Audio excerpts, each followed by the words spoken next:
Et salut les jeunes, je reviens vers vous concernant l'écologie cette fois, un tout petit travail, vraiment rien de d'exceptionnel. Je veux juste qu'on se mette un peu dans les sujets actuels par rapport au coronavirus. Donc j'ai trouvé deux articles un peu complémentaires, on va dire, du genre deux points de vue sur la situation du coronavirus et les changements climatiques. Donc les premières, ça concerne les magazines Géo qui parle sur les freins au réchauffement climatique que la crise du coronavirus a pu faire, quoi. Donc, je pense que tout le monde a vu ces images-là où la pollution en Chine a vraiment diminué énormément. Donc, je vous invite à lire ces documents, ces reportages. En fait, ce n'est pas très très long, hein. Vous voyez, les lettres sont assez grandes. Et après, je vous invite à lire celui de LCI. Et le coronavirus est-il lié à la disparition des habitats naturels d'animaux sauvages? Est-ce que l'effet de déforester et de détruire des habitats a une influence sur, on va dire, sur la propagation des virus qui peuvent être dangereux pour la santé humaine?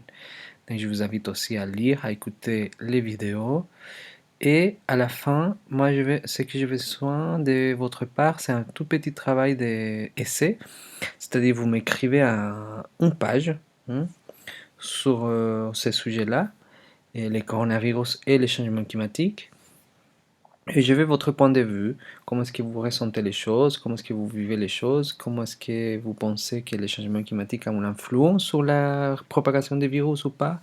Est-ce que vous pensez que cette crise, elle peut avoir des effets après, dans les mois et les années à venir par rapport au changement climatique? Peut-être on va apprendre, peut-être pas. Donc vraiment, je vais un sort d'analyse, un sort d'essai et personnel de votre point de vue.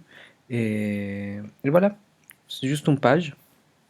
Vous m'écrivez votre, votre pensée, votre ressenti vis-à-vis du coronavirus et les changements climatiques. Donc voilà, ça on va le laisser pour la semaine prochaine. Donc vous me le donnez lundi, mardi, dès que vous l'avez fait.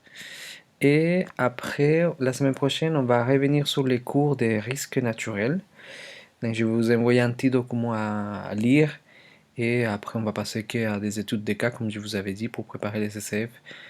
Ça va être que des études de cas pour les risques naturels. Puis on va faire un petit cours, mais pas la semaine prochaine, par la suite, hein. On va faire un petit cours sur le développement durable. Donc, on a déjà vachement parlé par rapport au Festival pour le climat, mais maintenant je vais vous donner de contenu, en fait, les cours théoriques. Et, euh, et après, on va finir bioéco, parce que c'est bientôt la fin, et par l'alimentation équilibrée, l'agriculture, des choses que vous connaissez déjà assez bien. Et après, qu'il y ait des entraînements pour les SCF, des études de cas, des choses à analyser, beaucoup d'articles de presse à lire comme celui-ci, hein. Ça va être comme ça les SCF. Je vais vous mettre un article de presse et vous allez devoir analyser, répondre à des questions et tout. Donc on va commencer par un tout petit exercice qui est la lecture de ces deux articles. Et coronavirus un frein au réchauffement climatique peut-être de courte durée et coronavirus est-il lié à la disparition des habitats naturels d'animaux sauvages? Et vous me faites un petit essai, votre avis, peut-être un résumé de la situation vis-à-vis du changement climatique et les coronavirus. Voilà, je vous souhaite un bon après-midi et bon courage.